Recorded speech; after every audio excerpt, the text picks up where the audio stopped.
We got a new episode. We are 757 the show. We got the boy Jack Herron. Know that. So Jack, how was the games last night? You went to VA Preps Classic, right? Man, they were long. 11 to 11. It was a long day, but it was good. Got to see a lot of players, a lot of stuff I don't get to see out in Richmond. So. Any good talent? Yeah, there was talent. There was a lot of talent out there. Who was killing? Couple kids that I didn't know about. A kid from Thomas Edison up in Nova went for 36. Against Tallwood, right? Yeah, he went for 36 against Tallwood. The Tallwood won, so don't worry about it. Your boys held it down. Other than that, I mean, you had Green Run was there. Smith has a lot of talent this year. Carl Chavis played really well yesterday. That was my first time getting to see him play MVP well. again? Yeah. AJ was going to win his third or fourth MVP, but Karee Hunt had a really good game. Or is that his name, Karee?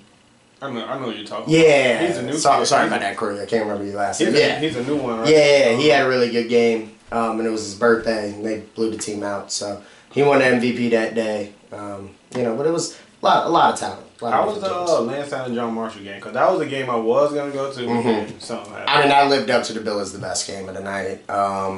It was back and forth through the first half. Lansdowne cut it to 2 going into the third, and then John Marshall just kind of went on a run, man. They hit some shots, and that was it. They ended up winning by like 10 or 12, something like that. The Richmond boys are nice. You live in Richmond now, so how's the difference in the level of talent? It's this. I would say it's pretty even. Me coming from the 7-5, I was always had that 7-5-7 mentality. Like, if you ain't from here, you probably can't play. You can't do this. But moving to Richmond, I see that there's actually a lot of talent out there. It's been up and down since I've been doing it. The young kids out in Richmond, along with around here, are actually pretty good. But it's a lot of the same type of landscape that you get out here. Just a little bit more basketball based, where out here there's a lot of football guys. Yeah. So, every time I find a kid out here, I gotta be like, does he play football? Because, we put guys in the NFL out here too. So, it's a little different, but it's also very similar. So what made you move to Richmond, or why you reside in Richmond? When I went to Radford University, and when I graduated, I thought I was gonna go into like the whole corporate thing, and I wanted to move to a big city. I actually moved to Philadelphia. Lived with my aunt outside of Philadelphia for a little bit. Worked actually selling HVAC equipment. Absolutely hated it, and I ended up actually having a disagreement with one of my managers. It was sort of a mutual let me go, I got fired, both type thing. And at that point I was like, I need to move back home, figure everything out. But I didn't really want to come home. I wanted to just get back into basketball. So I talked to my brother, who coaches over at LC Bird High School.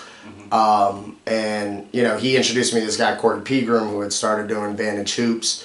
He was his second year doing it. I wrote for another little company out of Chester, Virginia, and did all sports for them. Football, girls basketball, boys basketball, all that. And I covered for Corey, and I started getting into what he did scouting-wise, things like that, and really started to really like doing that. And then Corey calls me about a year after I was working for him and says, man, I'm actually going to grad school. I'm selling the company. So I'm about this close to cussing him out on the phone because I've been I've been working for him for almost a whole year for free, and was like waiting for my time to start to do something. And he goes, yeah, so I sold it to the Prep Hoops company. It's a national company, and they want you to run the thing. And I was like, oh, all right. So, that was about 3 or 4 years ago. I think this is my 4th season since we've, been on the Prep Hoops thing. So that's pretty much how we got into it. And since then, it's just been... What made you want to do sports writing? Like, why sports writing out of coaching like your brother or something like that? So I wanted to be a coach. I really wanted to be a coach. And what I realized... So when I went to Radford, I wanted to be a manager on a basketball team. They just won the conference title, and they were like, we got a lot of managers right now. And the guy, Chad Myers, who's now a Massanutten, one of my really good friends, he was the Dobo at the time. He was like, look, man, just hang around the the team, and we'll get you in when we can. You can be a manager next year maybe. And me being 18 and with my mindset, I was like, man, I'm not gonna do that.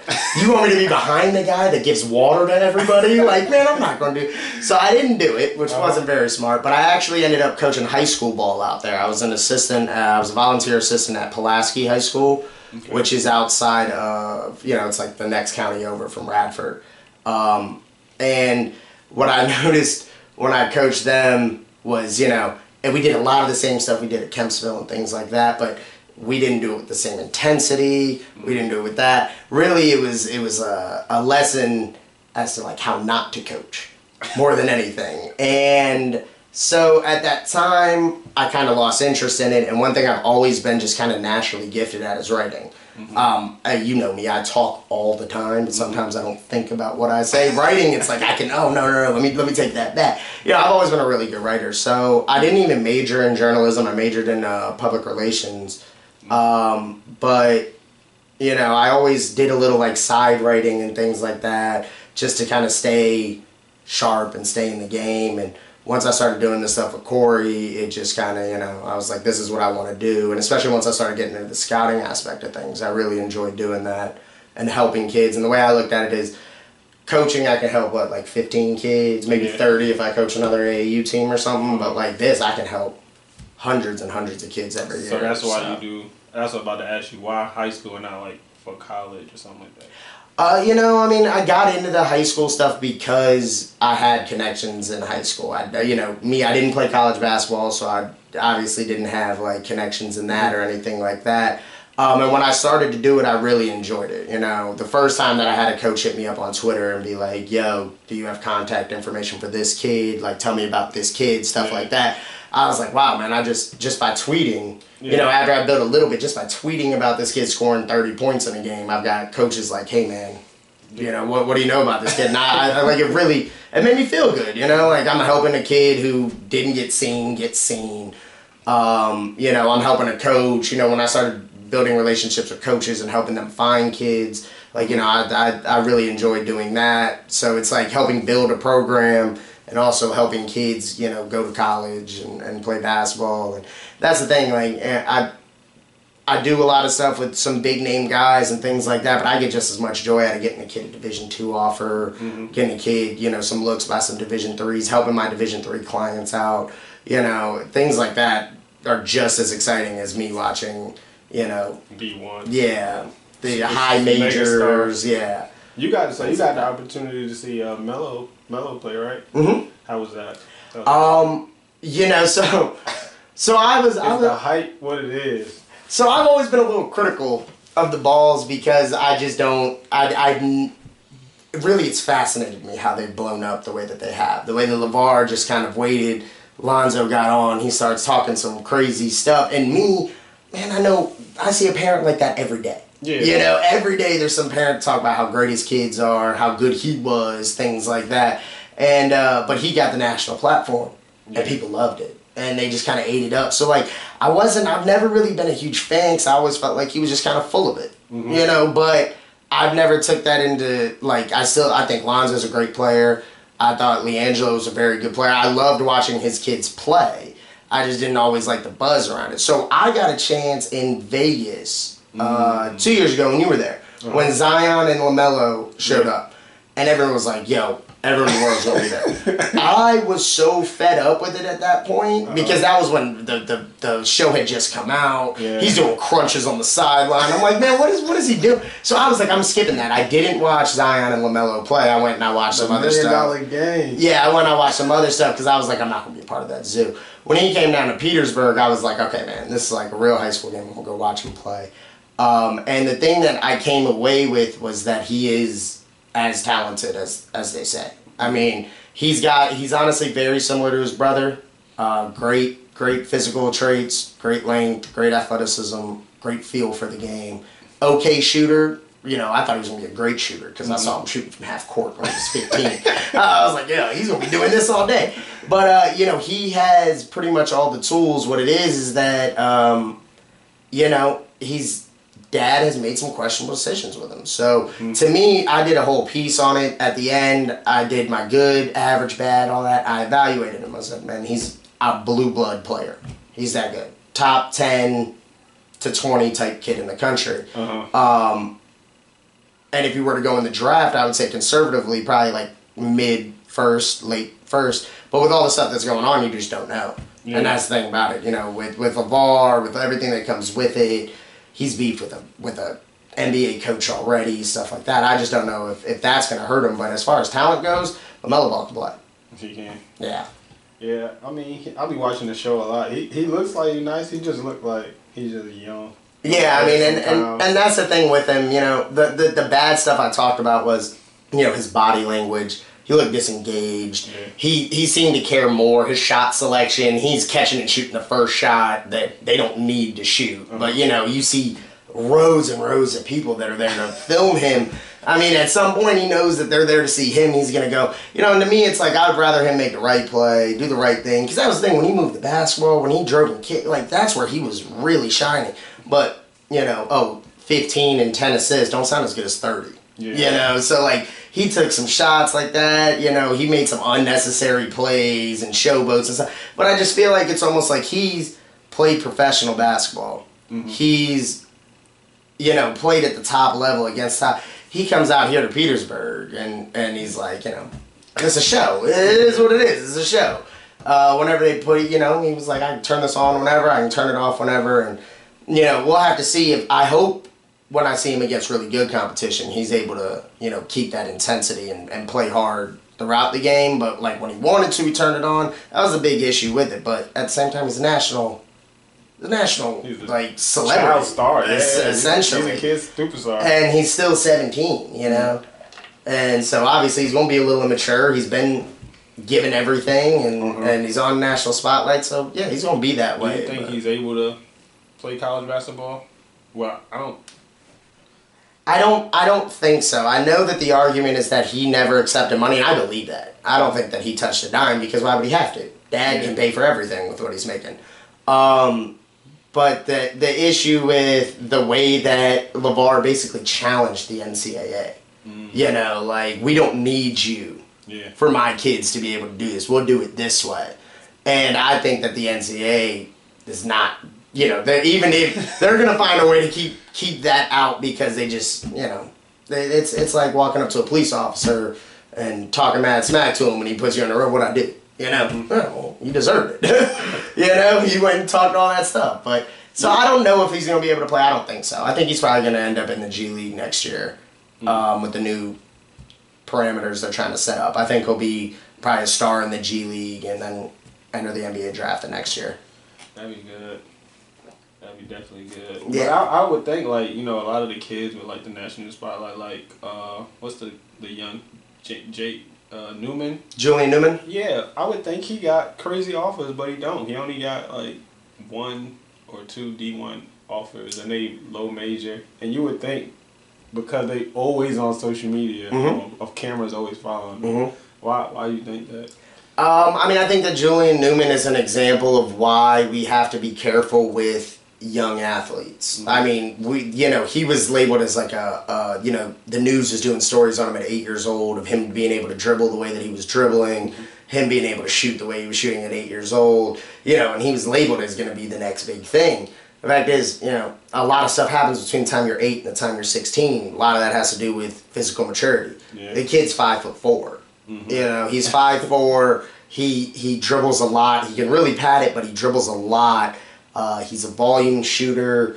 He just doesn't really pass that eye test. And I think that that's the big thing about it. But people love him on social media because, you know, he's flashy. He's fun to watch. Okay. He's been in the news for so long. And, you know, that's the thing. You get certain people who be, man, Julian Newman went off. He had 15. And then you get people that are like, well, he went 6 of 25. But people are still watching it because they love Julian Newman. So, you know, you get that same kind of thing with other players as well. But, you know, Julian's a kid that's young. And he still has a while. But he's been in the spotlight so long, we forget that he's a sophomore. Yeah. You know, he's a small sophomore that can play. But, you know, you have kids like that everywhere. Yeah. I don't know. social media is bad and good. What's the good things you like about how social media is ran now? Like with the mixtapes, like me, Andrew, you on the ball doing what is the good and bad about it?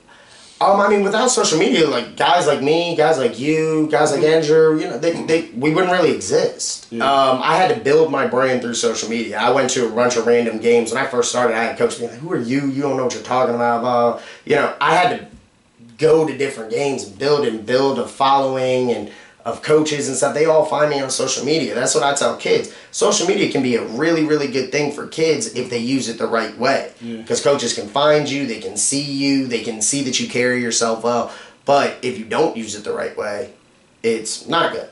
As far as with the videos and stuff go, the good about it is that you guys get names out there. Mm-hmm. And it does. There's, you know, one of my favorite things that y'all do now is those raw highlights, where I can actually like watch, you know, not a whole game, but I can watch most of the game instead of like a 45-second clip of everything that he did well, you know. That's and so that's the good thing about it. Coaches get to see stuff like that. You can post your game film on there, you can post highlights on there, you can contact coaches, you guys can put stuff out there where people will see the stuff for the kids. I get so many names from people like you and Andrew, you know. I watch these videos, okay, well, this kid, if he's doing that, I gotta go watch him in real life and see what it is. The bad about it, I think, is that you get people who only watch the highlights of a kid and then they make an evaluation off of that. And the fact is, you watch a highlight, if a guy like you or Andrew, professional guys do really good stuff, you make a mix on a kid, you can pretty much make anybody look like a Division I kid in 30 seconds of everything he did well. You know what I mean? And that's sort of the issue that we get when you get guys like LaMelo and the big time names and stuff like that. Mac McClung blew up crazy because of Andrew. But, you know, then you get all these haters that were coming at Mac, like, oh, man, all he does is dunk, blah, blah, you know, this, that. And then you got coaches that ask me, is he really just a dunker? Is he this? Now, you got to go actually see him play. But then, you know, minute-long clips make people think good and bad about a kid. No, Mac McClung is a beast. Yes. I think he's proven himself at Georgetown pretty well so far. Yeah, he's having a pretty good freshman year. Mm-hmm. Kentville versus Tallwood. You went to Kent. He went before we do this. I gotta put my hoodie on. Oh my god, dude! Had I known you were, I just saw my high school coach yesterday. Had I known this, I'd have got some Kempsville gear. I'd have thrown it on. Tallwood, back-to-back district champs, 06, 07. You say you want to go see your coach last year? I mean, yesterday. No, he was at the Virginia Preps yesterday. Man, y'all can talk all you want. You beat us at home in 07 when I was a sophomore. We beat y'all at Tallwood. We didn't have Danny.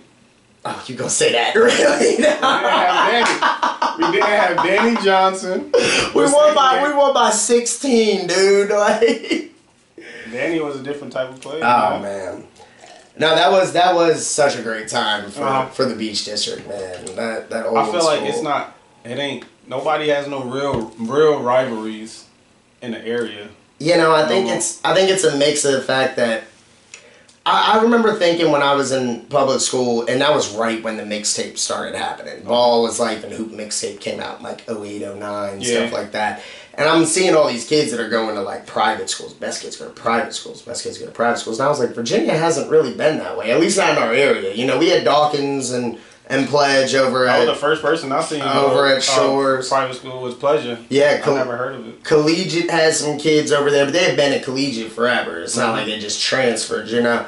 And so I think we were a little late getting there with the elite kids leaving to go to boarding schools, reclassification, things like that. We didn't really think of that. To us, it was like if I were to go to Bishop Sullivan back in the day, it was sort of a cop-out. Like I couldn't hang in the Beach District because that's where all the ballers were. That's where all the athletes were.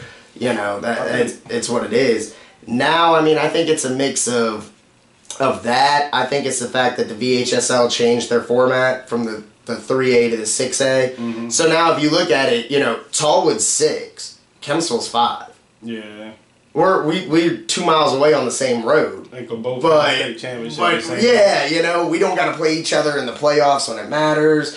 we could go all year without playing each other at all if we wanted to, until they did this whole district stuff, which still doesn't even count for anything. So, I mean, obviously it got diminished in the fact that us playing each other really didn't matter as much. Yeah. You know, us playing, when we played y'all, when we played Salem, when we played... Back in the day, the Beach District, you had to play everybody twice. Yep. So, with 20 of our 23, 24 games were all against each other. We played each other twice a year. So, you know, we didn't like each other. Yeah. That was the thing. I don't think I was friends with anybody from another school at that time until maybe AAU season. Then AAU season, it was still like basically my whole team was from Tallwood. Exactly, and that was the thing. AAU back when we played it was like, okay, you were good enough to play for Boo. You went and you played for Boo. Yeah. Maybe a couple other teams, the Heat, the Wave, stuff like that. But, you know, otherwise it was like, okay, we just gonna keep pretty much everyone together and play all summer together. We're gonna play Summer League and AAU tournaments and things like that.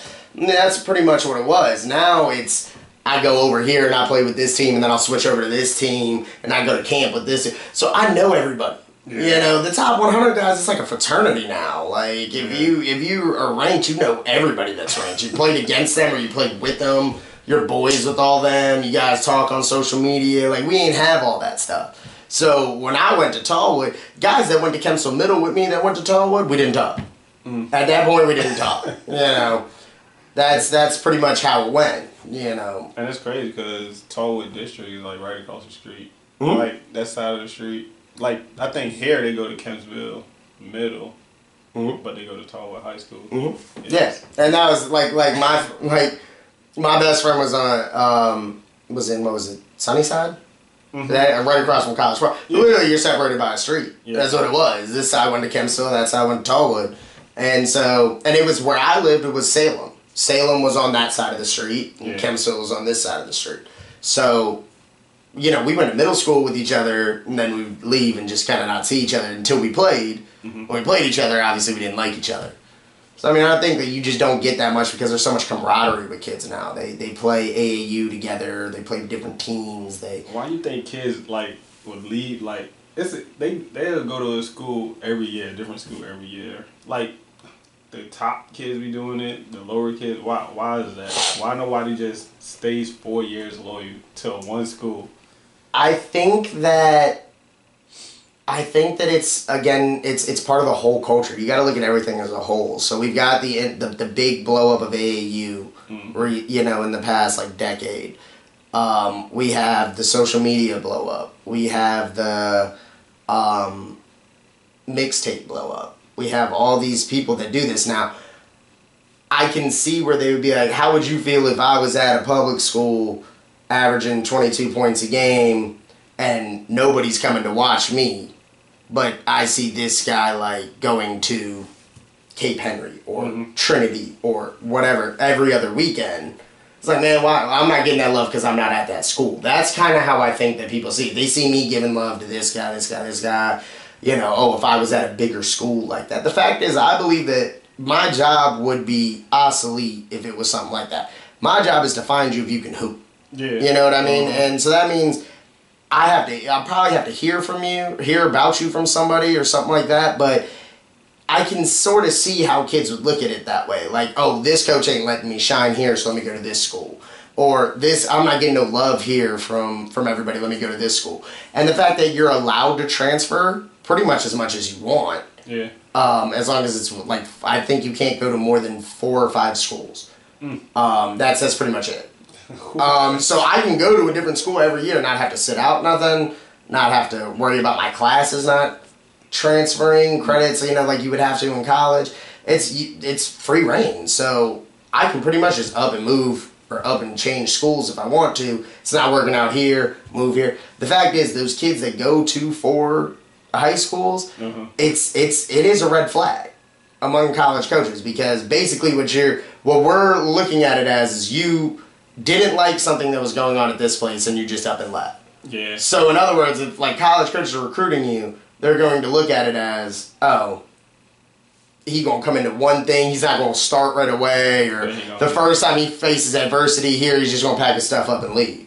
Yeah. So, you know, it's I get why kids do it, but at the same time, it does have a backfire. The fact is, you just don't look loyal.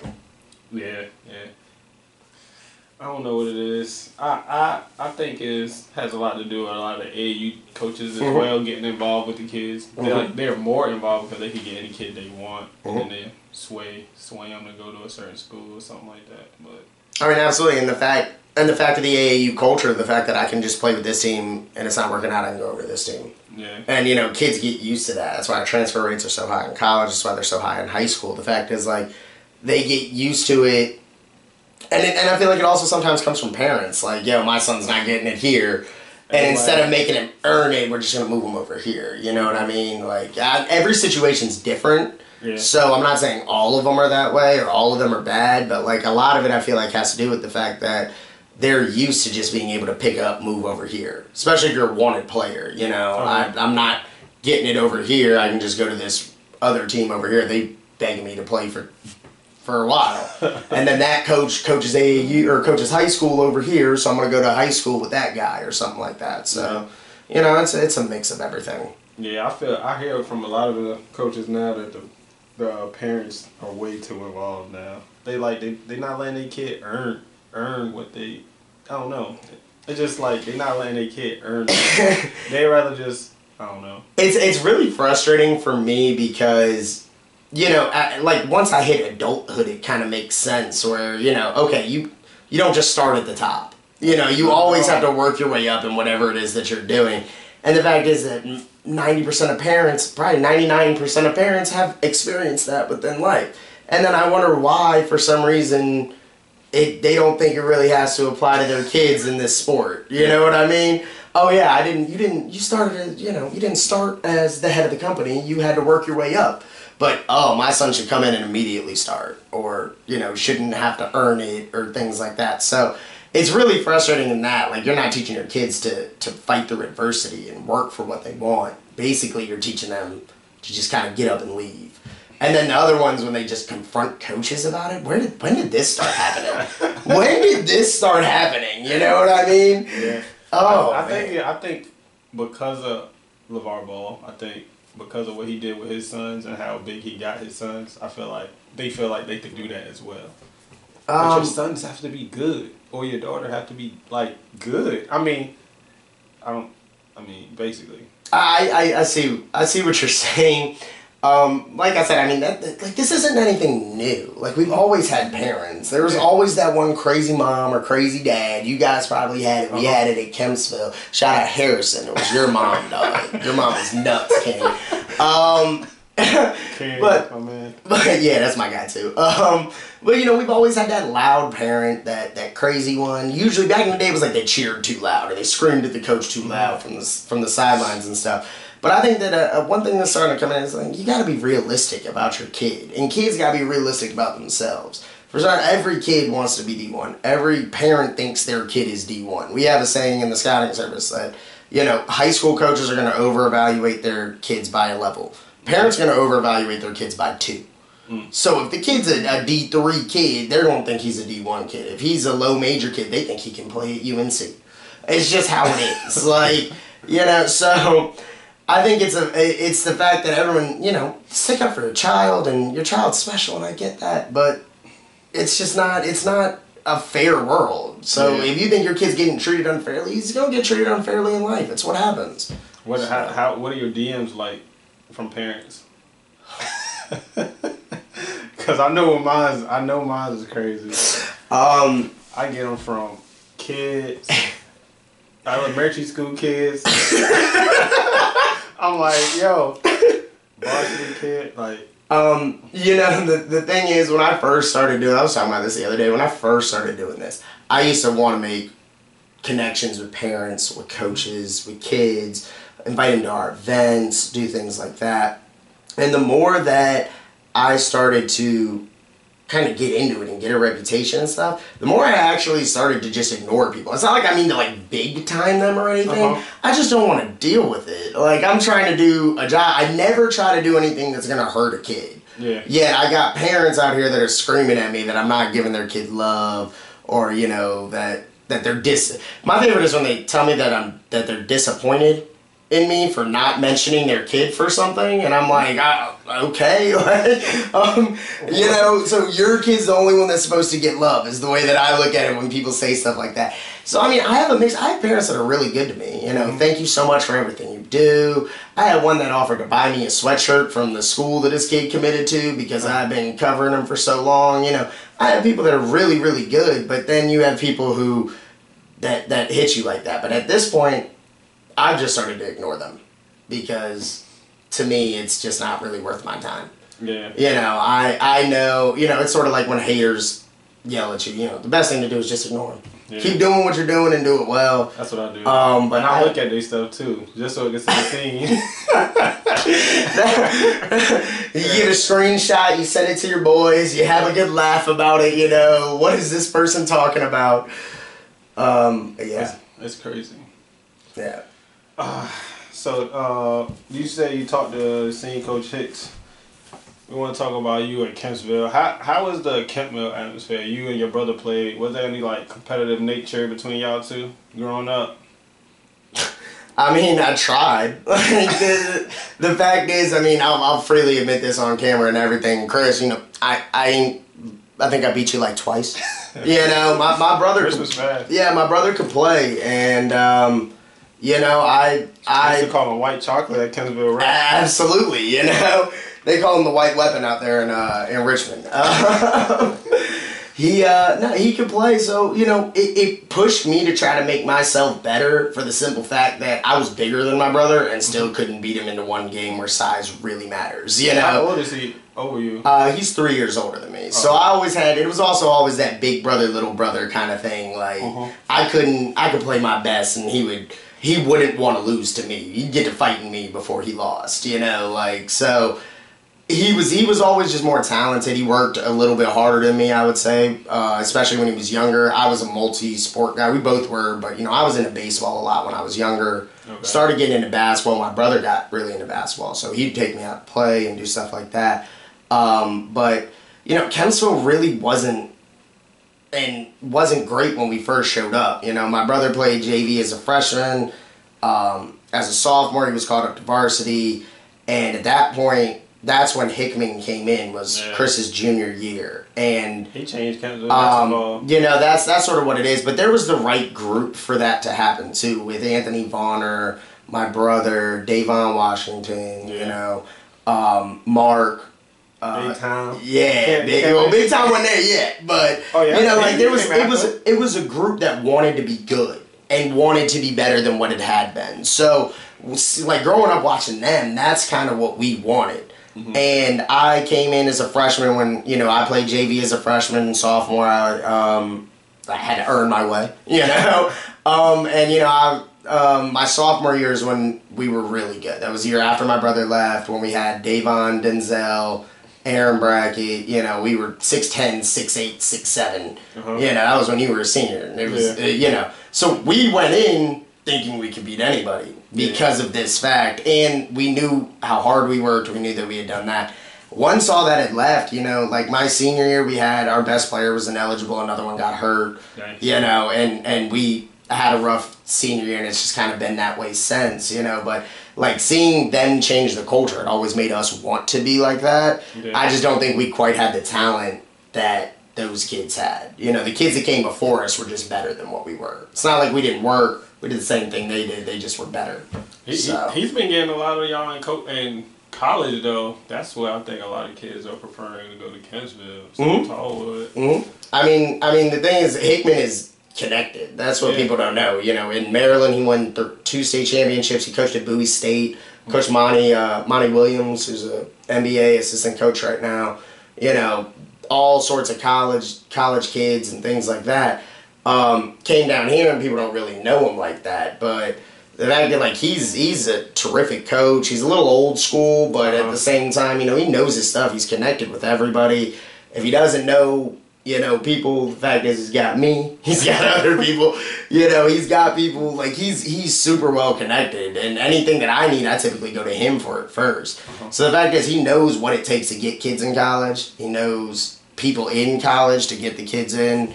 You know, he's got the track record to do it. So I remember y'all went to like Alaska or something? Some Alaska. Oh, that was when I was a freshman. They came back with everybody was committing to college. Yeah, that was when I was a freshman. They went. It was like Ketchikan, Alaska. That was when my brother was a senior. Denzel, Damon, all them were juniors when we first started to become all really committed good. that year. Yeah. What the hell y'all went out there? So when I was there, I mean, we had Zell went to A&M. We had Davon, and then he went to JMU, and then we had Davon who went to Ohio and was a 3-year starter there. And we had Aaron Brackett who went to UNCG after a stop at Allegheny. Yeah. So, I mean, we had 3 legitimate D1 kids, and that helped all of our others. Tommy Callan could have gone to any D3 school that he wanted to that year. You know, we had kids the next year that ended up going to schools, you know, JUCOs, D3s, D2s, things like that. And then just kind of, you know, after we left, Hickman left. And then it just kind of fell apart from there. So it's like the people who built it were all gone. What made him come back? I forgot he left. Yeah, he was up in Maryland. He went back to Maryland and he was coaching there. I'm really not entirely sure what got him back here, to be honest. I think he just I think he likes Kempsville as a place. He likes this area, so he came back here, but... I mean, Kempsville always got some players on their team. I feel like they just don't... They're not all there at the same time. I mean, it is what it is. It's, you know, based on the place, where it's located, and who goes to the schools and things like that. I mean, we get influx of kids that can play, and then, you know, we'll have years where we don't have anybody. So, like, it's not one of those schools where year in and year out, we just got studs coming in. Yeah. I didn't even know Bishop Sullivan was like right behind, you know, in that area. We would have went. It was Catholic back when we did. Remember? Back in our days, we called it Catholic high school. The only private school I remember they used to always talk about, like my senior year, was Ryan Academy. Never knew what that was. I do remember people talking about that. It was like Ryan Academy. I do. I think it was like Norfolk.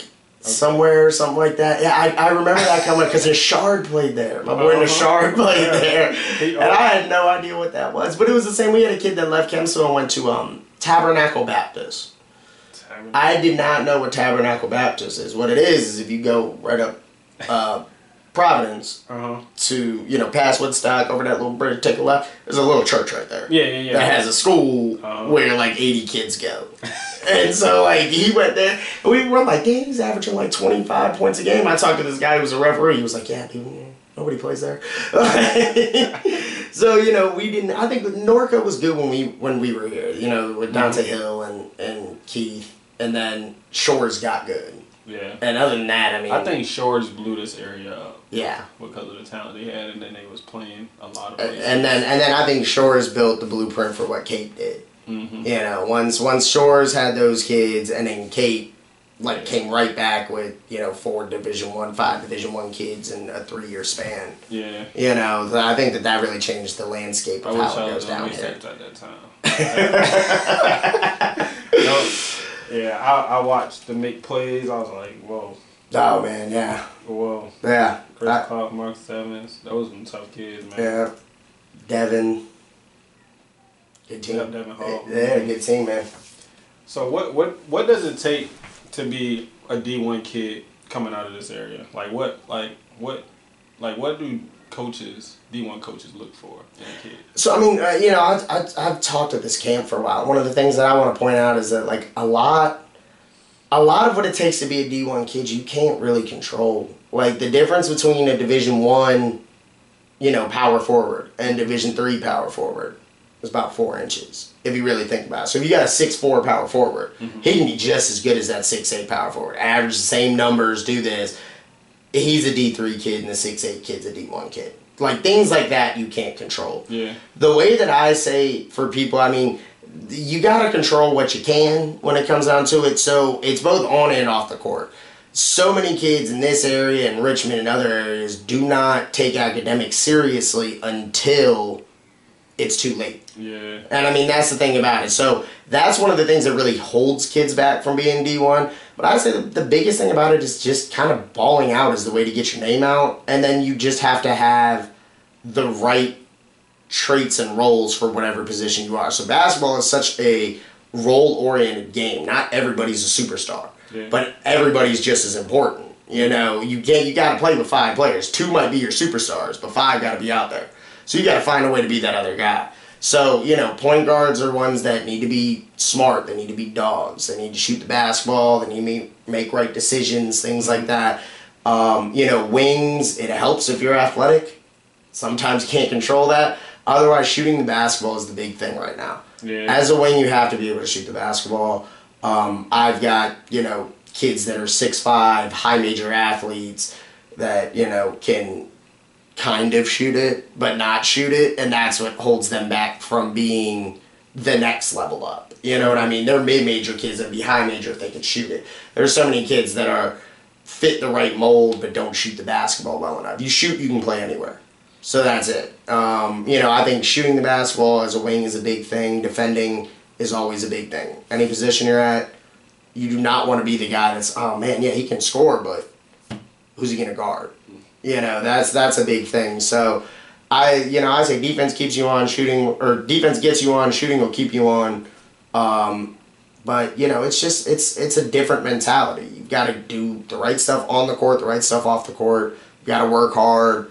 You've got to, basically give up being a kid for a while. Not saying completely give up being a kid, but you have to have that extra stuff. You got to be in the gym more than other kids are. You need to be in the weight room more than other kids are. When your friends out at parties or they're going to the movies. Or on Fortnite. Yeah, or on Fortnite. You need to be in the gym, killing in there. So I think that it's a mindset that kids don't understand, because once you become a Division I basketball player, it's not like you just go to class, go to practice, go home. Mm-hmm. Like, you wake up, you have practice in the morning, you go to your classes early, you eat, you go do weights. Then you will go back to practice and have your real practice, not just your workouts. Then you'll have study block. Then you'll go home to finish your homework and you'll go to bed. And you'll do the whole thing again. Yeah. So the fact is, every kid wants to go D1, but not every kid knows what it really entails. Yeah, it was like that, and I was at D3. Exactly.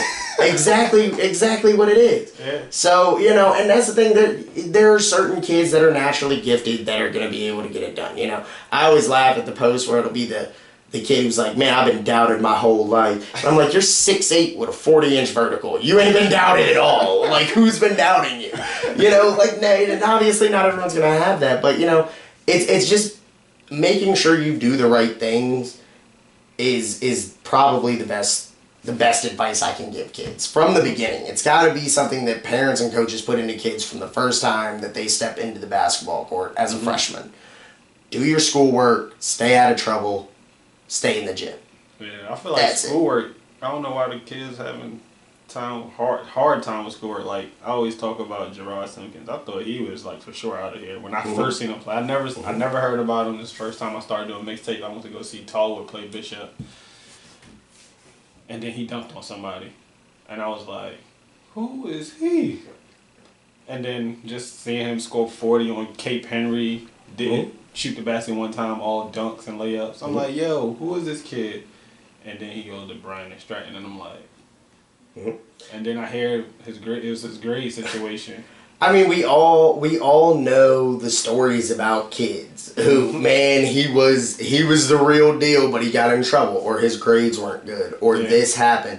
Those are like the urban legends. We tell kids over and over again about situations like this, and it gets through to some and it doesn't get through to others. Now, I was 14, 15, 16 at one time. I didn't listen to everything that was told, So I get it, but the fact is, like, the best basketball player I played with, you've never heard of. Karan Johnson, I played with him. He's from Richmond. I played with him in 5-star as a junior. He was a top 20 kid in the country, 6'8", built, big kid, dumb bounce, could shoot the three, could put it on the deck, competitive edge, but he was super immature, and he had some life stuff that went on, like, he had a rough upbringing.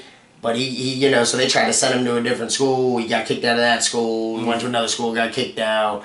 Was supposed to go to Oklahoma State, didn't work out there.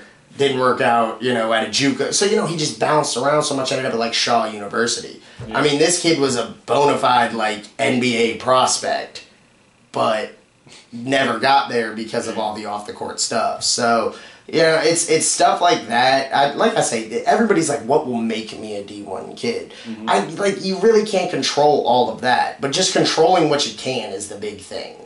Making sure you do everything right. all your coaches and teachers and people speak well of you. That's another big thing, right? People are going to talk before they just offer you a scholarship. They're going to figure out who you are before they just... They're not just going to show up, you dunk, like you said, show up, you dunk on somebody and be like, okay, come on.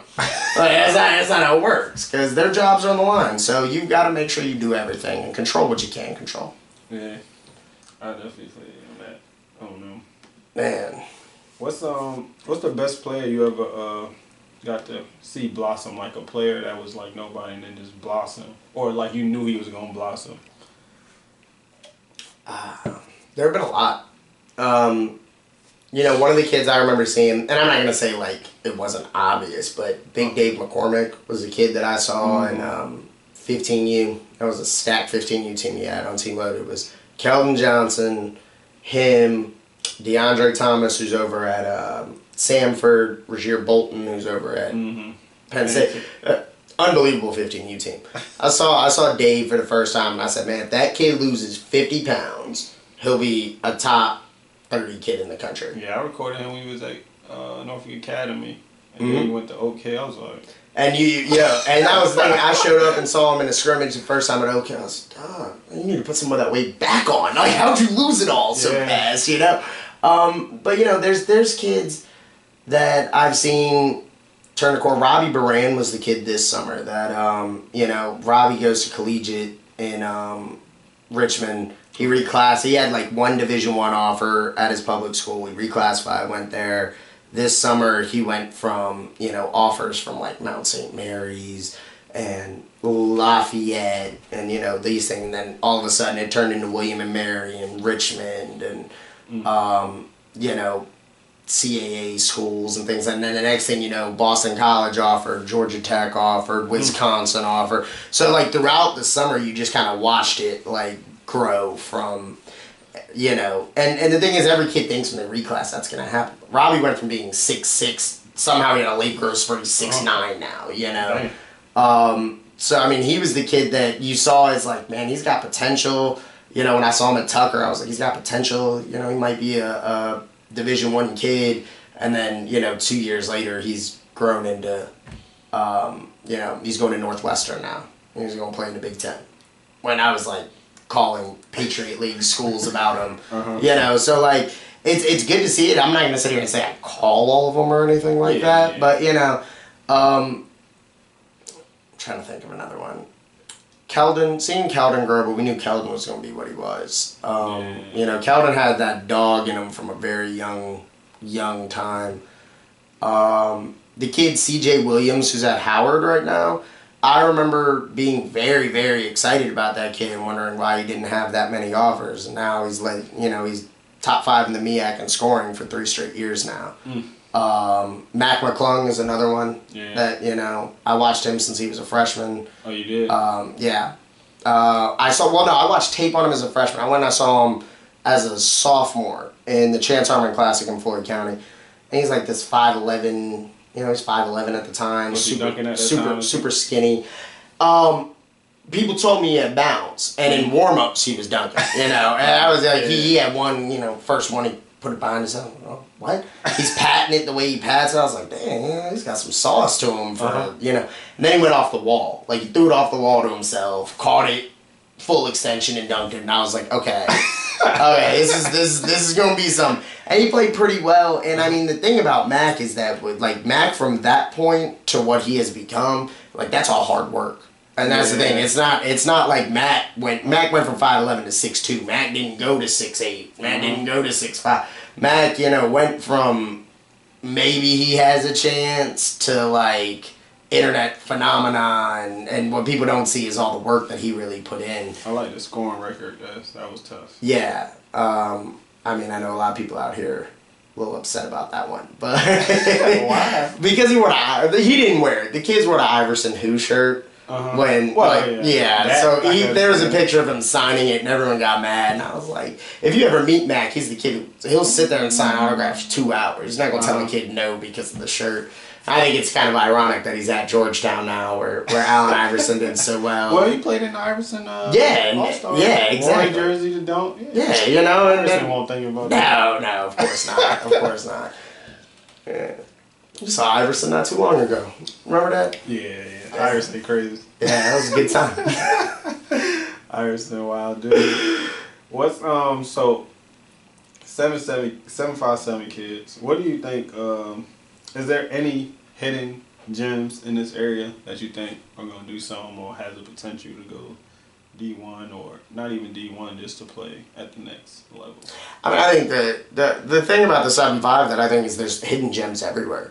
And especially at, the lower levels, the D2s and D3s, like, you can come here and just make a living off this area. And, I think what it is that everybody makes a big deal about the superstars that we've had out of this area. But the fact is this area has just produced players at pretty much every level all the time.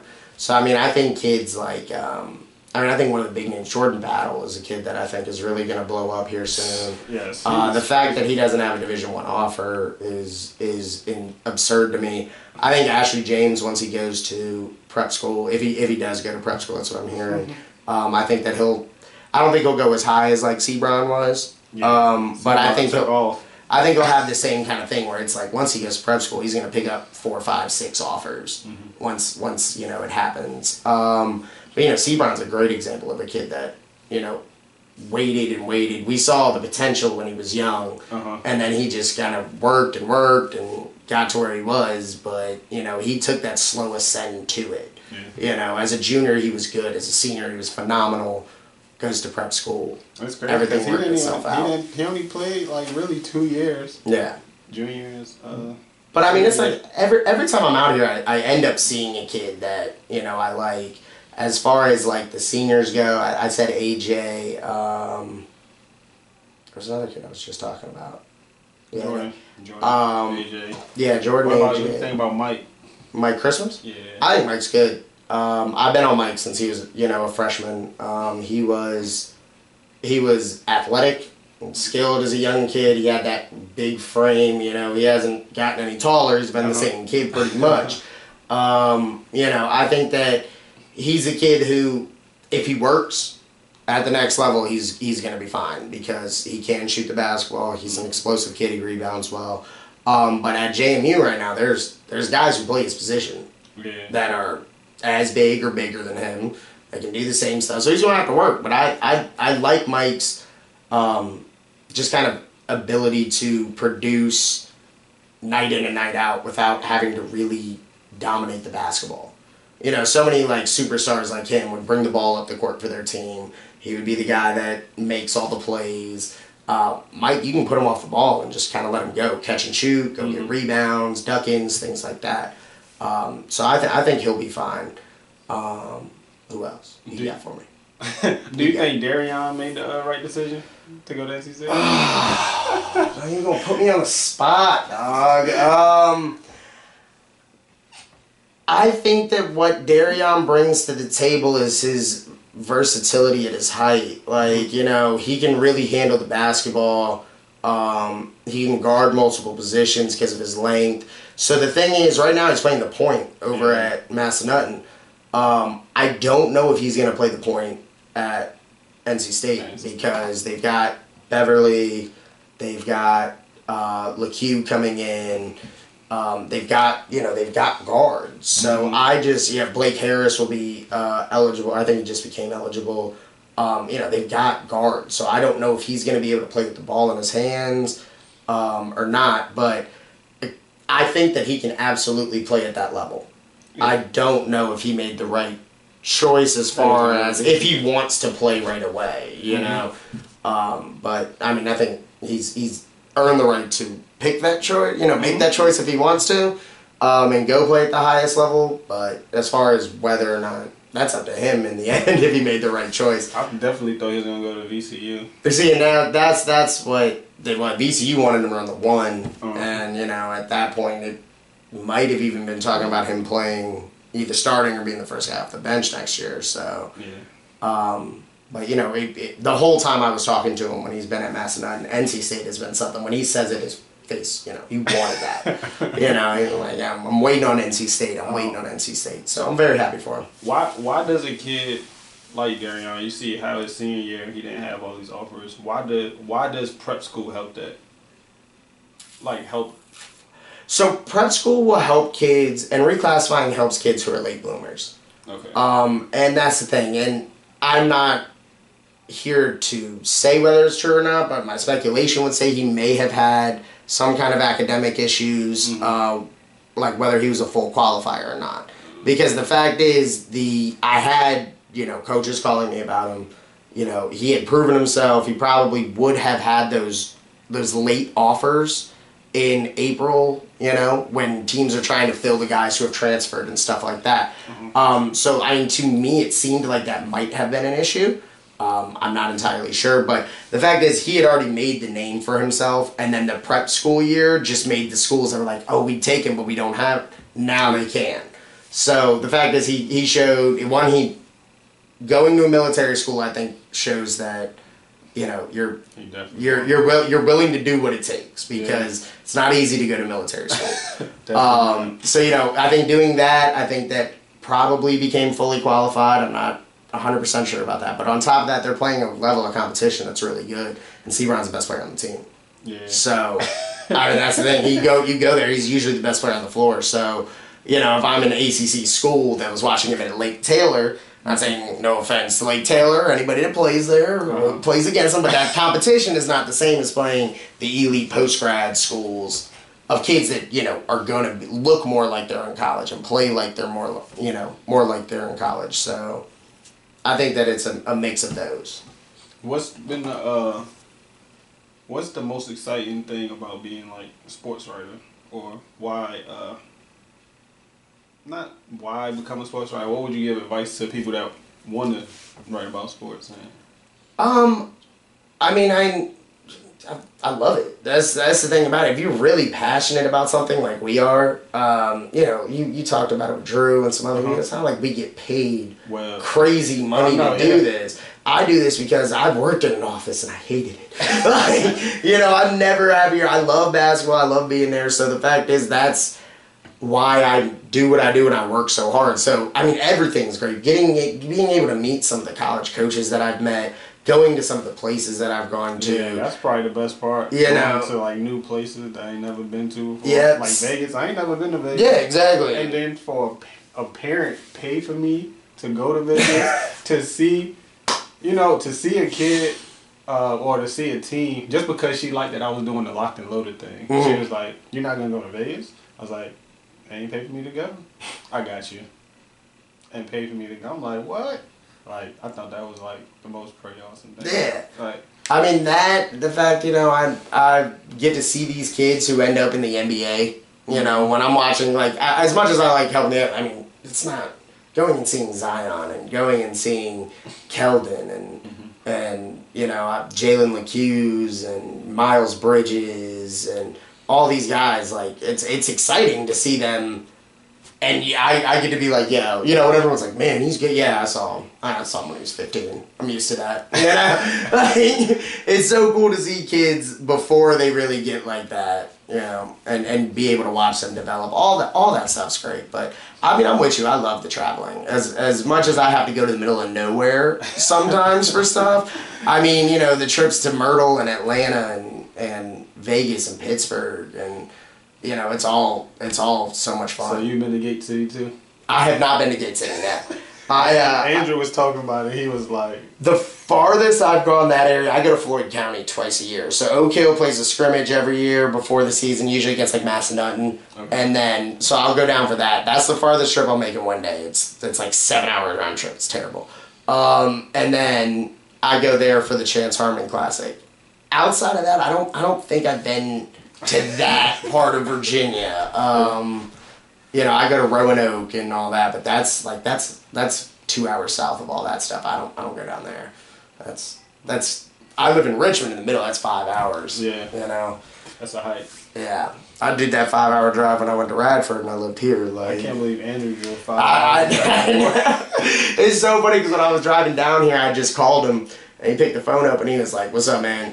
He was like, "You driving?" That's how he answered the phone. I was like, "Yeah," because that's what we do. Like, if I know he's on the road, like, I'll talk with him. If he knows I'm on the road, we talk. Because that's how it happened. When he was going to Gate City, he was calling me like, "Dude, I've been in the car for 6 hours. Like, I just need to talk to somebody. Yeah, Andrew dedicated, and it's crazy. I knew he was gonna make that jump to slam. I knew it. I could just feel it. Man, he's back home with his boy. That's what I told him. I said it's good for him and Brian. I feel like they're gonna make something crazy happen too. Oh yeah. I mean, next week I'm at Coaches for Cure. Down at it's in Richmond. Oh yeah. Okay. It's like right in the middle of Richmond. It's the team loaded event. They got John Marshall, LC Bird, Stewart School, Blue Ridge, LCA, Maury. It's gonna be a pretty good event. After that, we get into playoff season, so it's all kind of based on whatever's going to end up happening. That's kind of the hardest time of the year for me because it all depends on, I can't set it in advance. It depends on who wins and how that happens. And then the fact that you've got private school and public school happen at the same time. So, like, I have to miss a lot of the public school, like, regional and, like, the beginning of the state tournament because the private school state championships happen that weekend. So, like, I'll be doing that. And then as far as AAU goes, I really haven't made my mind up because I got to figure out what all is going to happen. Like, I've seen the shoe companies come out with their stuff. I know when the live periods are. I don't know who's playing with who, especially with the new additions that we're having, especially here. There's like 3 new teams. So, District Wayne. Yeah, so I got to figure out who's playing with who, where everybody's going. But I think that's going to be an interesting thing that's added to the AAU circuit. Is going to be that 3rd shoe company team in the state. So we're going to have to see what happens with that. I don't know. I really don't know. We got 17 shoe company teams between Maryland and North Carolina. 17? 17. Oof. Yeah, it's about to be crazy for these kids. Yeah, they got plenty of choices, that's for sure. Well, it was good talking to you. Absolutely, man. I appreciate you having me. All day, Tallwood. Make sure. All the kids. I'm done with him. Make sure you go to Tallwood, not Kensville, bro. Man, just wait till I come take Kempsville over. Wait, when I take Kempsville over, y'all gonna watch 7-5. So you got a future in coaching, you're saying? Man, only if it's Kempsville. Only if it's Kempsville. Only if I can come back to Kempsville, and only if they let me do whatever I want. Remember that, Wolf. That's the AD there. I need that. I need them to be like, bring whatever kids you want. That's how I'll do it. Cause I'm gonna start host family. I'm gonna start adopting 7-footers and stuff like that. That's what they do. That's how the game happens now, bro. So I'm gonna do all that. Yeah, it's turned into the TV, the Netflix joint, amateur. I just gonna run a house and put bunk beds everywhere. I heard that's how CBA is. Oh, probably. Genesis Academy when it was in Lynchburg. It was that way. They had talent there, but I mean, there was like 12 kids lived in one house. They went to school in the gym, and then that was it. That was it. Everything to get to the NBA. I couldn't do it. I don't know. Maybe I could. Maybe we just lived in a different town. Now, I don't know about you. I'm still working towards it. I don't know about you. Hoop dreams never die, man. I'm still out there working, bro. I'm gonna get there. Yeah, I remember that. But I appreciate you, man. Appreciate you. Always good.